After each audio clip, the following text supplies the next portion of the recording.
Okay, Ann Simons, you're the 2013 Amateur Match Play Ladies Champion. Tough conditions today. What about your opponent? Linda was hard. I mean, she really worked hard today. The first 13 hills, I was 3 out. When the 12th hill, I was 5 out. And then after that, I couldn't stand up. And then after that, we were just drained, mentally and physically. And then dealing with the wind, the rain. We just couldn't take it anymore. Now, do you think playing 36 holes, two consecutive days, was something that added to the tiredness of both of you? Definitely. It's the first time I've ever played 36 holes in any type of tournament. And then to come back and play 36 holes in a final, it was really tiresome. Now, you hold the distinction of having 2 trophies, the match play and stroke play. What do you contribute your turn of fortunes to? Good coaching. My coach, Braxton, he talks to me. He just tells me, just to stay focused. And he's taught me a lot, especially with my partner. All right, well, congratulations. Thank you. Jared Dillis, 4 times in a row. You haven't been beaten on this golf course or in this championship 4 years in a row, and you faced some tough conditions. Well, let's talk a little bit about today's conditions. Yeah, it was tough. I mean, it's like another opponent in essence. You know, just not just playing your opponent, but playing the conditions as well. Just trying to understand that the par and even bogeys sometimes are good scores, and really just trying to stay patient because it's so hard to get ahead of yourself and cool a little bit and let the elements get the best of you. But yeah, very trying conditions. And I mean, in the past, we've had it for the finals, where the finals have been tough. This has been, I think, with the exception of the qualifying round, 3 days of match play of just brutal wind and gusting wind. I think is the hard part. Sustained wind is tough, but when you have gusts, storm force, hurricane force, gusts, it's just you can't plan for that, you can't account for that, and so you're always playing defensive, you're always worrying about the conditions. So yeah, it's tough. Now, 3 years ago, you played in driving rain, standing water. How did that experience help you out today? Again, talking about patience, I think I learned a lot that day. I learned a lot about myself as well, and understanding what you need to do to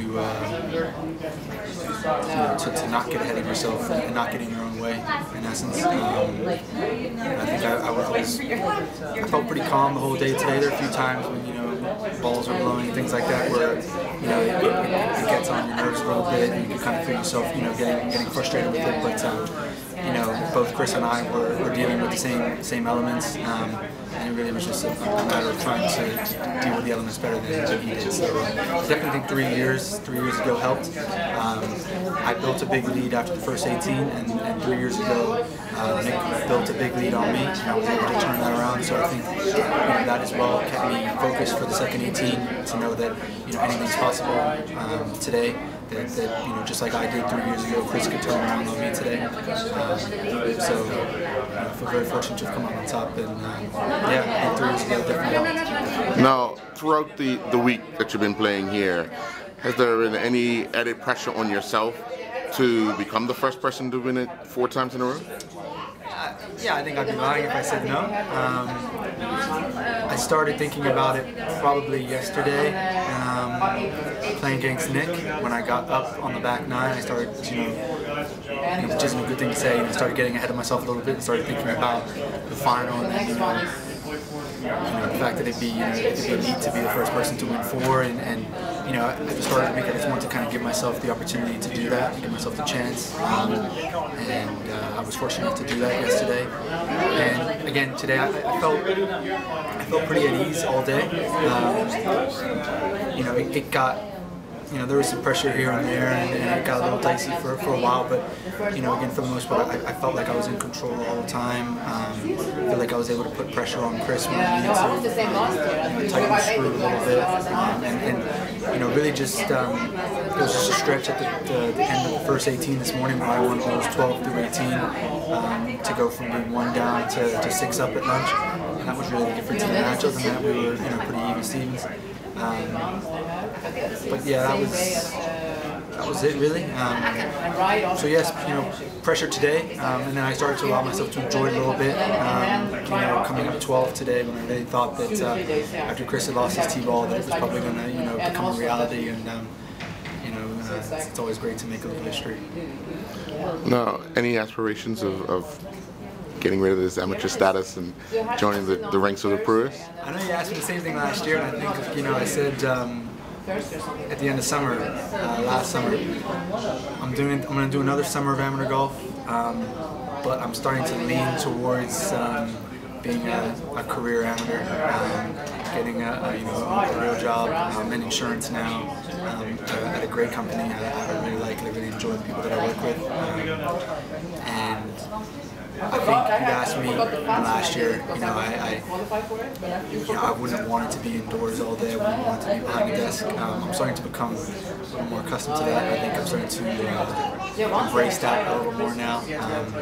There's a lot of great golf to be played as an amateur. I played an event last month, international football down in Florida.